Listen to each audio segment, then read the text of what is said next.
what happens if there's an issue for both the buyer and the seller? So there's a final walkthrough in Illinois, which we typically do maybe the day before, maybe right before closing, which is when I like to do them. So what happens, let's say if there's issues during the final walkthrough, when we walk through the home and make sure everything is okay, it's in the same condition as when you first saw it. And what happens if there's an issue for both the buyer and the seller? Well, I'm happy you brought that question up because I've actually had one where the movers caused an issue. A very large company, they have some men in their name in a truck. I won't say who that is because I can't, but you can figure that out. Put a hole through the seller's wall, and they actually took care of it, surprisingly. There was no fighting with them about that. So the buyer had to deal with the moving company, but that's why we do a final walkthrough. So if it's material, I mean, it's a real issue. That's the simplest way to put it. The seller is going to have to take care of it. If it's not material, so there's a speck on the wall or something the contract talks about broom clean and how you're supposed to turn over the property. So if it's immaterial, probably nothing you can do about it. But if it's a significant issue, like a hole in the wall, we're going to have to address it. And that's what your attorney is there for, to help you get through that. And that's why we do a final walkthrough. It's supposed to be broom clean, garbage out of the house, items not in paragraph 3 of the contract that are not being transferred in the bill of sale, a seller's personal property removed. So unless it's included in the contract, it has to be removed. So that brings up two things, two that we've had. One was where the seller left so much trash in the driveway that the new buyers couldn't even drive into the driveway. Yep. So in that situation, that poses another issue. If there's a homeowners association, is the buyer going to get fined for that? So one of the things the attorney can do is work out an escrow. Just keep in mind, if you're buying with a mortgage, the lender is not going to usually allow the CD, the closing disclosure, and the settlement statement to change, especially on the buyer side.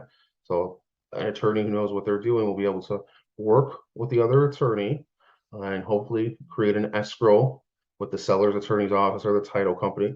And usually the lender will allow that to happen, not always. If it's an FHA or VA, and that poses other issues. Or we hold up and don't disburse until the end of the day.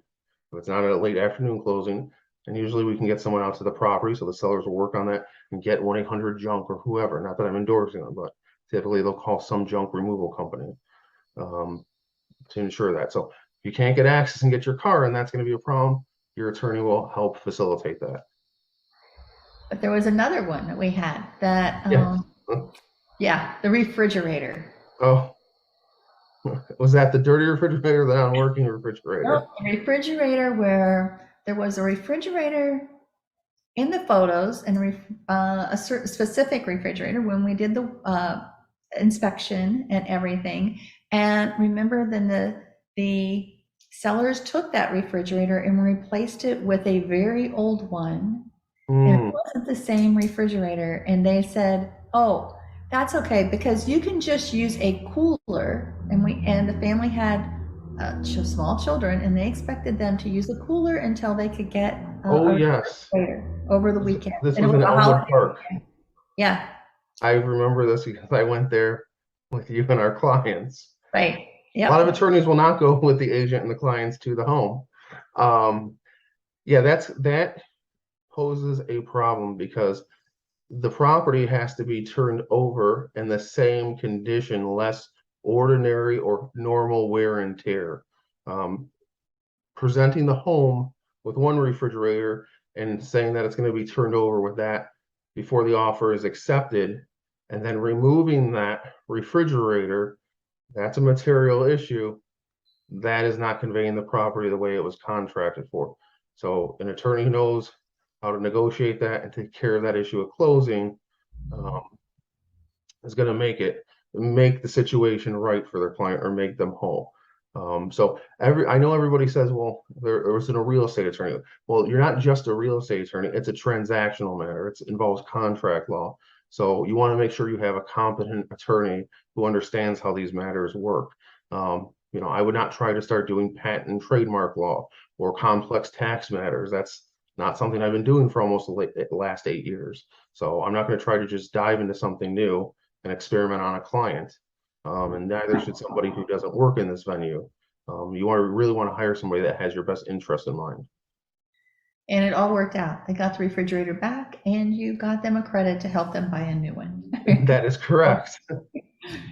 Win-win for us. Yes, and the Our client. clients. Yep, that was it. It's all we strive for is a win for our clients. So, Correct. all right.